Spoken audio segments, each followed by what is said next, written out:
paano sa tingin nyo nabuo yung inyong tambalan? Kasi nakikita ko ngayon sa generation ngayon, di ba, parang usong-uso yung mga love team. Pero nagulat yung mga tao na parang click na click yung Bea at saka yung Wilbert na parang partnership or tandem. Paano ito nag-start? Wow, nagtitigan. Parang mali yung background music ko. Dapat ganito yung background music ko. Dapat ganyan. Ikwento nyo naman sa amin, Bea and Wilbert, kung paano nagsimula yung something na, di ba, hindi naman ganun agad-agad na, sige nga, Chloe. Bigla na lang love team. Chloe, partner kayo ni Saija, yung ganun, hindi ganun. O sa inyo, kwento. Let's, trip down memory lane. Wow! Ang weird yung music. Ganun dapat, Wilbert. Bakit weird? Pati yung voice mo naging sweet. Pinapagalitan siya ni Bea. Nagsimula siya. Alam ko, nakikita ko yung sinasabi ni Bea. Kanina pa yan. Oo. Kaya chinecheck niya. Kumain kasi ako ng kanina, egg tart. So tatawa muna kita sa camera. Oo, tsaka dapat talagang ginawa mo siya sa harap ng live na live. Ganun talaga. Okay. Go. Meron pa ba daw? Okay na, clear. Clear. Okay, go. Ayan, oo. Okay. Dali. Ikwento mo kasi. Naging, ang weird talaga nun yun. Yung character kasi sa Wattpad, nakasya doon as Via. So yung University series, meron yung 6 books. So, first book pa lang, siya na yung Via. And then, parang ang tagal niya nagkaroon ng parang ka-love team, parang sa third book pa lang. So, doon pa lang ako pumasok. So, siya yung nauna as Via, and then pumasok ko sa third book as Arkin naman. After ilang years yun? 2 years ba? Hindi naman, 1 year lang. 1 year. More than 1 year. Pero siya, nung syempre, since nabasa naman na ng mga readers at viewers yung talagang book, actual story, alam na nila. Syempre, may mga sinasuggest sila while we're looking for the right Arkin. Parang ganun. Kasi syempre, nagsistart na book 1, book 2, ganyan. We're already, na alam nila na sa book 3, lalabas na si Arkin. And most of them, as in marami sa kanila, most talaga, hindi lang sa, most of them, they really suggested Wilbert to play Arkin. And then, pero syempre, like any other love teams dun sa University series, kasi may parang 5 ba? 6? May 5. 5 pa. Maliban sa atin. May 5 pang ibang love teams eh. Lahat naman yun, parang nagdaan sa screen test, ganyan, chemistry test, ganyan. So, may ganun din, may mga tests din. So, nung nag-screen test kami, and then, yun. Parang may spark. May chemistry. Okay naman yung Viva, so baka nakita nila.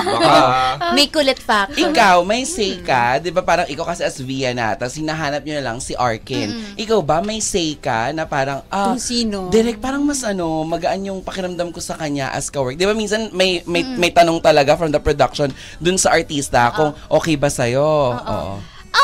Ako naman kasi, kapag kunwari sa mga ganyan, I'm very, parang very open. Kasi, naman open ako at the same time collaborative. And, syempre, sinasabi ko rin yung opinion ko, yung feedback ko. Yun, pero ako rin mostly natanong, ano sa tingin niyo? What do you think? Ganyan, mukha mo okay naman kami. Ganun. Yun, diba? Bert, ano naman masasabi mo? Kasi, syempre, parang, I'm sure ikaw, nagulat ka rin sa naging pagtanggap ng mga manonood na talagang pati sila parang, wow, may Will Bea na,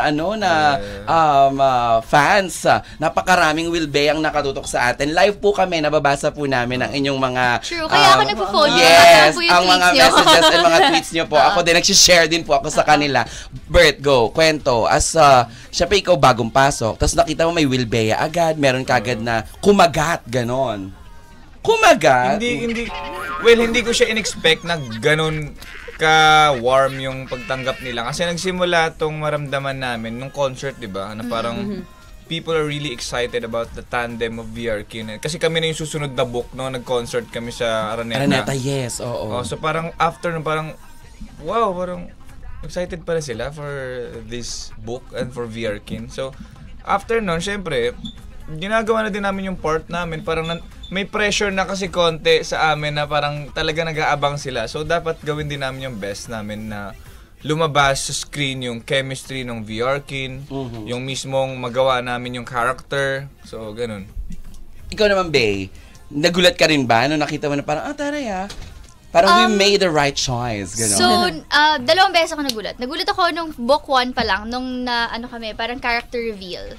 Na, grabe, sobrang daming fans pala ng University series. It's and yung pagmamahal nila sa series, it's very special kasi syempre ang daming na touch talaga na lives ng series eh. And then nagulat din ako at syempre natuwa ako dahil sa warm talaga na feedback nila doon nga sa Viva Arcada, doon sa concert ng Viva.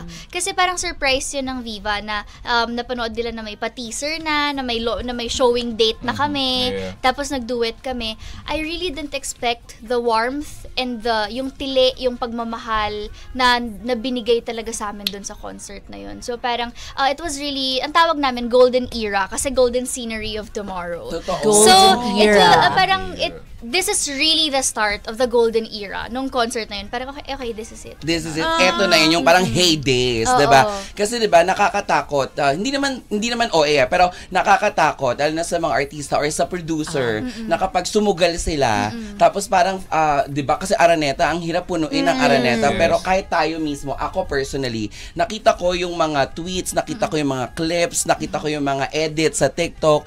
Ang daming mga kilig edits. Doon ko nga nakilala si Robin, ng bonggang-bongga. So, syempre, of course, si Lance, matagal na rin kaibigan, ganyan. Tapos, nahahappy rin ako for Krisha, diba? Si Krisha Biyahe na dati kasama na natin simula noon.